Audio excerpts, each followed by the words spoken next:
Dia desses, aconteceu uma discussão improvável na cozinha de uma famosa quitandeira, que resolveu fazer um bolo, um simples bolo.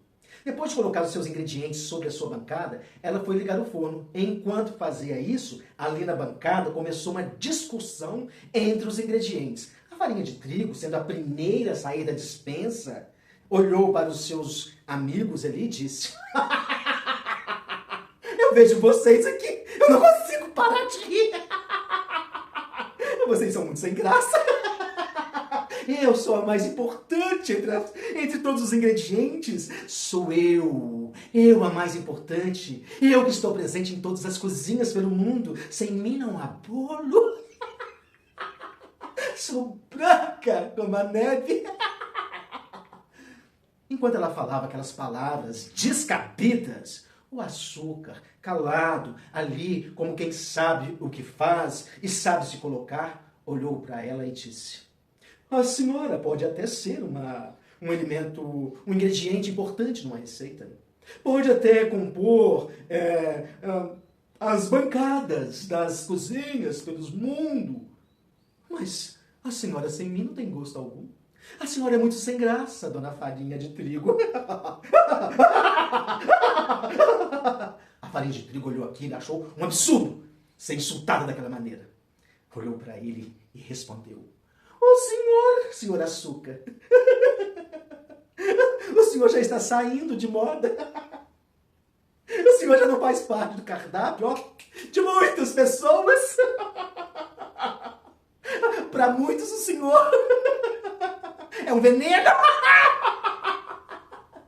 Enquanto os dois travavam aquela discussão ali sobre quem era o mais importante, quem faria mais diferença numa receita de um simples bolo, o ovo olhou aquela discussão e, querendo não entrar naquela praça de guerra que se estabelecia ali, limitou-se em dizer apenas algumas palavras.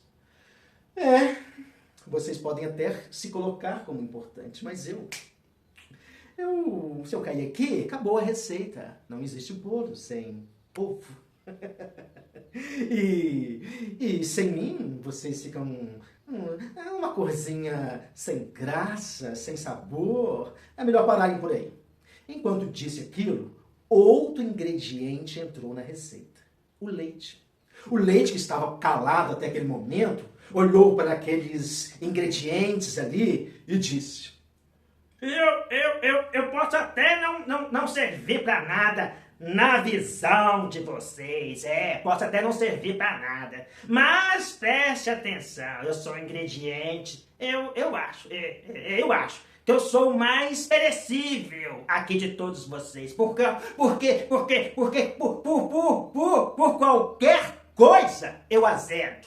E vocês não vão querer azedar o bolo dessa famosa quitandeira. Então é melhor falar, parar de falar, porque qualquer palavra mal falada, acabou, eu azedo.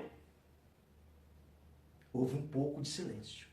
Mas aí, naquele momento ali que cada um queria retrucar a sua maneira, o fermento, que até então ficava calado, olhou para todos eles e disse: vocês podem até se sentir mais importantes, mas se esquecem de mim, o bolo não cresce. Defendeu seu ponto de vista também. Nesse momento, a quitandeira chegou, pegou o tabuleiro, misturou a farinha, o açúcar, os outros ingredientes, despejou o leite e com a mão foi misturando toda a sua receita. Não quis usar a colher, porque a mistura com a mão era uma receita da avó. A avó gostava de misturar o bolo com a mão. E misturou tudo, dissolveu um por um foi integrando um ao outro e contribuindo ali para a receita da famosa quitandeira, que queria fazer apenas um bolo, um simples bolo.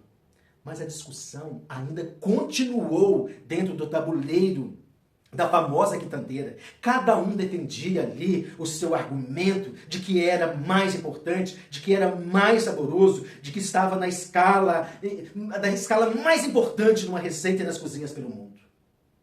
A quitandeira Pegou a forma, untou a forma com a manteiga, despejou a massa do bolo ali, e aqueles ingredientes, um incorporado ao outro, ainda falando, e juntou ali uma discussão quase que sem fundamento, e cada um estava quase entrando em luta corporal, até que a quitandeira abriu o forno e jogou a tampa lá dentro. A tampa caiu de maneira tempestiva, porque o forno já estava um pouco quente, e ela quase queimou a mão ao esbarrar na porta do forno.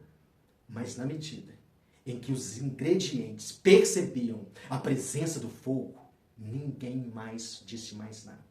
Contra o fogo não havia mais nada o que falar. Ele, com a sua força, a sua quentura, que foi fazendo cada ingrediente dar o melhor de si para que o bolo crescesse e ficasse saboroso, não disse uma palavra. No seu silêncio, como quem sabe o que faz, altivo. Depois de algum tempo, a quitandeira desligou o forno, pegou um garfo, espetou o garfo e percebeu que o bolo estava pronto. Ela então pegou o seu bolo, um delicioso bolo, e aí ela percebeu que havia feito um bom trabalho. Ela então partiu o seu bolo e comeu o pedaço mais gostoso que havia comido em toda a sua vida.